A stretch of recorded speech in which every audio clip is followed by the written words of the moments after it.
Welcome back guys sa aking channel. Sa video ito ay sasagutin ko ang query ng isa sa aking mga student subscribers. Na-send back ko na po sa kanya via FB Messenger ang solutions. At para mas maintindihan kung paano pinag-solve at para makatulong din sa ibang students na may parehong problem, ginawan ko po siya ng ambos video. Kung gusto nyo rin po na matulungan kayo ni Math Help, subscribe nyo na ang aking channel. Gamitin ang comment section sa baba, i-add nyo po ako sa FB, i-send nyo via messenger ang inyong math problem, i-send back ko po ang solution.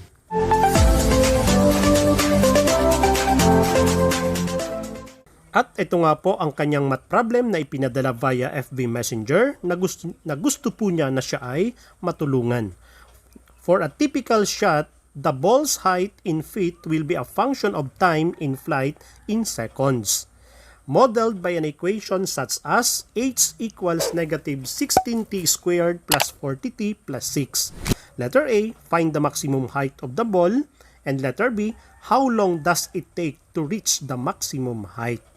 And in order for us to get the height of the ball, describing the quadratic formula, negative 16t squared plus 40t plus 6. Masasolve natin yan gamit ang completing the square. Gawin natin itong vertex form of the parabola. So, ang lesson na ito is pwede sa quadratic function at pwede rin sa parabola. So, equals, labas natin ang negative 16. So, negative 16 divided by t squared is t squared.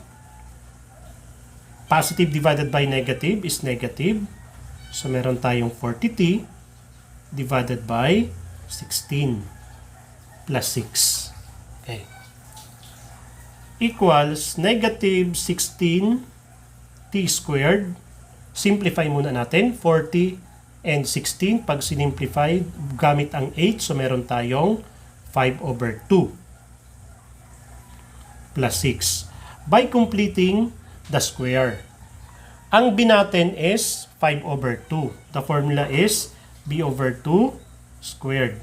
Ang b is 5 over 2 divided by 2 squared. So, to divide fraction 5 over 2, proceed to multiplication, get the reciprocal of 2 na may imaginary 1 denominator, so 1 over 2. So, 5 times 1 is 5. 2 times 2 is 4. I-squared natin siya. So, meron tayong 25 over 16. So, continue natin. Negative 16 t squared minus 5 over 2t plus 25 over 16 plus 6.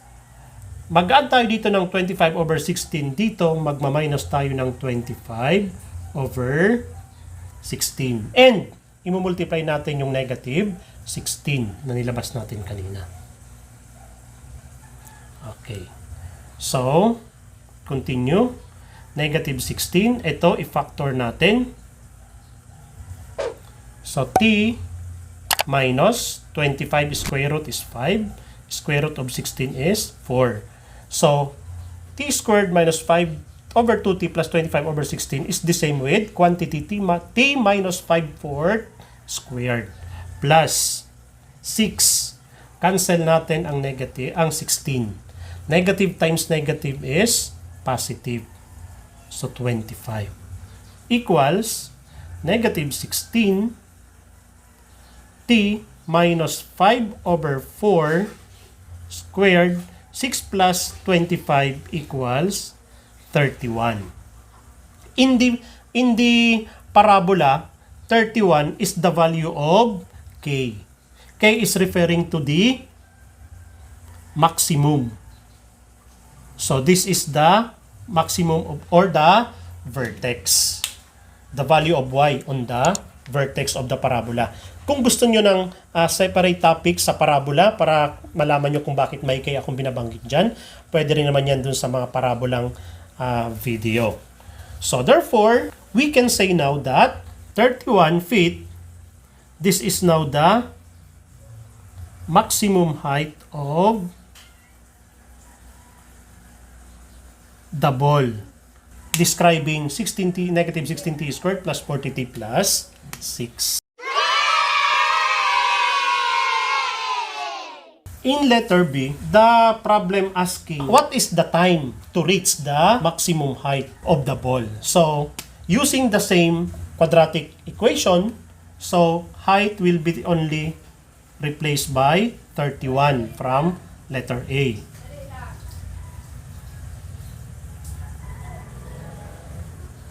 Next, to change to standard form, transpose natin yung 16 dito. Lagay na natin sa kaliwa para maging positive. So, meron tayong 16t squared, positive. Transpose 40t to the left, magiging negative 40t. Else, copy yung 31. Transpose yung 6, magiging minus. So, 0 na ang right side. So, meron tayong 16t squared minus 40t. 31 minus 6 is 25 equals 0.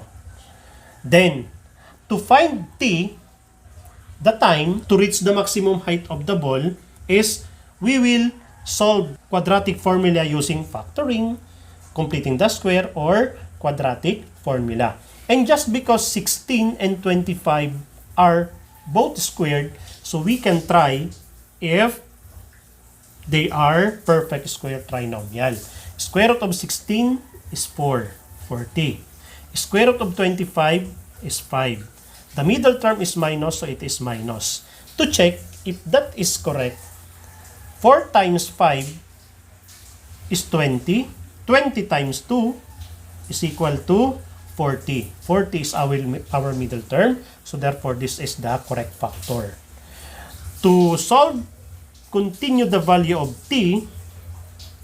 To remove squared, we will extract square root both sides. So we have 40 minus 5 equals 0. Transpose 40 equals 5. Divide both sides by 4.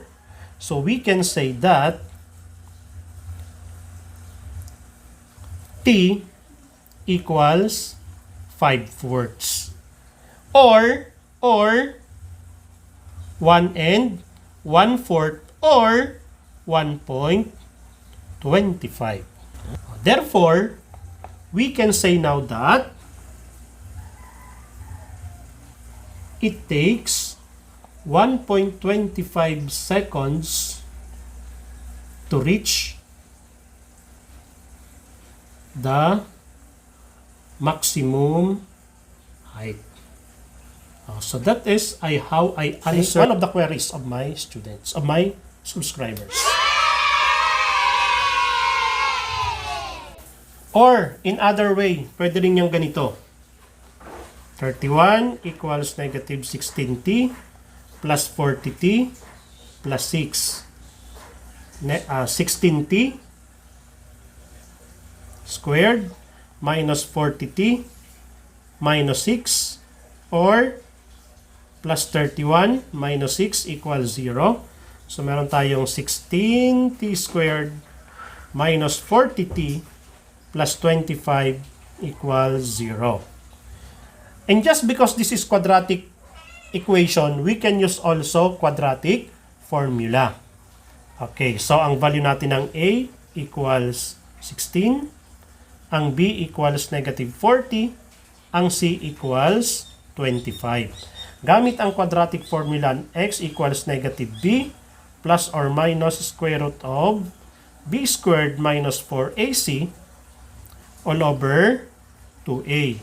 By substitution, negative b, negative 40 plus or minus square root of 40 squared minus 4. The value of a is 16. The value of c is 25 all over 2 times 16. Okay. Negative 40 is positive. Negative times negative 40 is positive 40. Plus or minus. 40 squared is 1,600. 4 times 16 times 25 is also 1,600. All over 2 times 16 is 32. So continue. So we have 40 plus and minus. 1,600 minus 1,600 is 0. Square root of 0 is 0. All over 32. So cancel mo na. So meron na lang tayong 40 over 32. Divide the numerator by its common, which is 8 over 8. 40 divided by 8 is 5. 32 divided by 8 is 4 or 1.25. The same of what we get nung una. 1.25 seconds to get max height. Muli po, kung nakatulong at nagustuhan ang video na to, please like. At kung gusto nating makatulong din sa iba, please share.